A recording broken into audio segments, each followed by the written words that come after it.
2025년 2월 3일, 오늘은 입춘일입니다. 24절기 중 첫째 절기로 대안과 우수 사이에 있는 절기가 됩니다. 보통 양력 2월 4일경에 해당하죠. 입춘은 음력으로 주로 정월달에 드는데 어떤 해는 정월달과 섣달에 거듭 드는 때가 있어요. 이럴 경우는 재봉춘이라 해서 좋은 해라 합니다. 입춘의 유래와 정의를 알아보는 시간을 갖죠. 예로부터 입춘이 되면 동풍이 불고 얼음이 풀리고 땅속에서 동면하던 벌레들이 깨어난다고 합니다. 그러나 입춘이라는 명칭은 중국의 화북지방, 즉 내몽골이나 허베이성, 베이징 여러 가지 북쪽 지방을 기준으로 한 것이기 때문에 한국에서 이 시기의 기온은 매우 불규칙합니다. 이때를 전후한 시기에 1년 중 가장 추운 해가 있기도 하죠. 그래서 속담에 입춘 추위는 꺼다라도 한다 했어요. 항상 추위가 있다 합니다. 풍속으로는 음력에는 대개 정월달이기 때문에 설날을 기점으로 새해를 상징하기도 하죠. 그래서 옛 어른들은 입춘을 맞이해서 좋은 일이 많이 생기리라는 뜻으로 좋은 거를 적은 입춘불을 대문 기둥이나 대들보 또는 천장에 붙여 시골 농가에서는 보리뿌리를 뽑아 보아서 그의 농사가 잘 될지 흉년이 될지를 겹치기도 했습니다. 또 한 해에 입춘이 두 번 들어있으면 쌍춘년이라 하기도 하고 재춘년이라고 하기도 합니다. 그래서 그 해에 결혼하는 것이 매우 좋다 해서 결혼하는 사람이 많기도 했어요. 또 글씨를 쓸 줄 아는 사람은 자기가 써서 붙이기도 하고 글씨를 쓸 줄 모르는 사람은 남에게 부탁해서 써서 붙이기도 합니다. 요즘에는 절이나 또는 서점에 가도 입춘불을 팔기도 합니다. 부적처럼. 또 입춘이 드는 시각에 맞추어서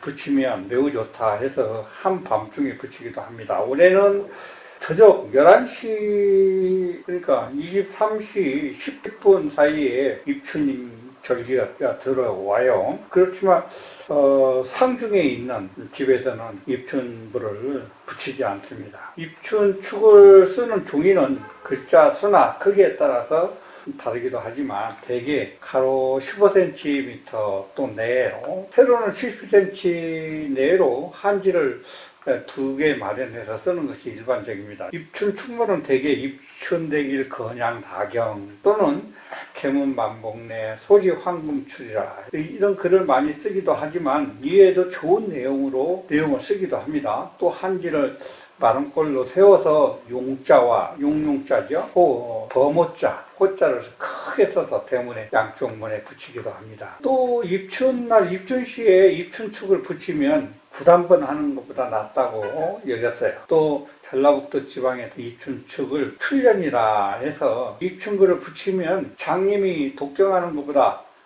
낫다고 했고 또 붙이지 않고 그냥 글귀를 외워도 좋다 했습니다. 또 구례에서는 입춘축을 붙이는 것을 방학이라고 해서 잡기야 달아나라 라고 써서 붙이기도 했습니다. 또 농가에서는 입춘날 보리뿌리를 캐어서 봐서 그의 농사의 풍년과 흉년을 점치는데 뿌리가 세 가닥 이상이면 풍년이고 두 가닥이면 그냥 평년이고 한 가닥이 되면 흉년이 든다고 여겼습니다. 또 서울에서는 입춘날 보리뿌리를 뽑아 뿌리가 많이 돋아나 있으면 풍년이 들고 뿌리가 적으면 흉년이 든다고 점을 치기도 했어요. 또 시흥, 여주, 인천에서도 역시 뿌리가 실하면 풍년이 들고 뿌리가 적으면 흉년이 든다 점을 쳤죠. 또 제주도에서는 입춘날 날씨가 맑고 바람이 없으면 그의 풍년이 들고 병이 없고 생활이 안정된 생활을 한다고 여겼죠. 그러나 눈이나 비가 오거나 바람이 불면 흉년이 든다고 그렇게 점을 쳤어요. 또 입춘축을 사방에 써붙이면 그의 만사가 아주 대기라고 이날 망치질을 하면 좋지 않다 해서 망치질을 하면 불운이 닥친다 해서 망치질을 하는 것은 금했습니다. 또 입춘날 여인 즉 여자들이 남의 집에 가면 그 집의 논밭에 잡초가 무성하게 된다 해서 남의 집에 마시러 가지 않고 그런 믿음이 있어서 조심했죠. 또 집안의 물건을 남한테 내주는 일 이러면 그 해에 내내 재물이 밖으로 나가게 된다는 미신도 있었습니다. 또 충청도에서는 보리뿌리가 내리기 전에 보리밥을 먹어야 좋다고 해서 보리밥을 해먹기도 했고, 또 전라남도 무안에서는 입춘이 1년에 2번 들면 소금 시세가 매우 좋다 했고, 저 북한 지방에서는 이날 무를 먹으면 늙지 않는다 해서 무나물을 많이 해먹었다고 합니다. 또 잡곡밥은 먹지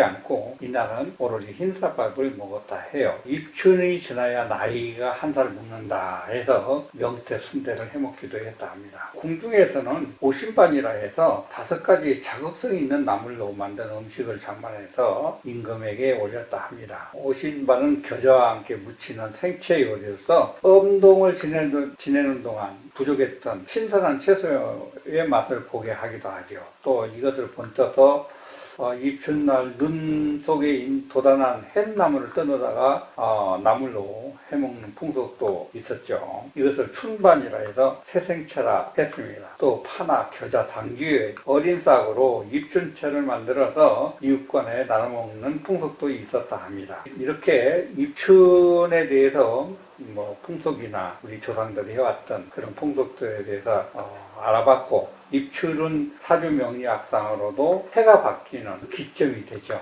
이날을 기점으로 해가 바뀐 것입니다. 중요한 날이죠.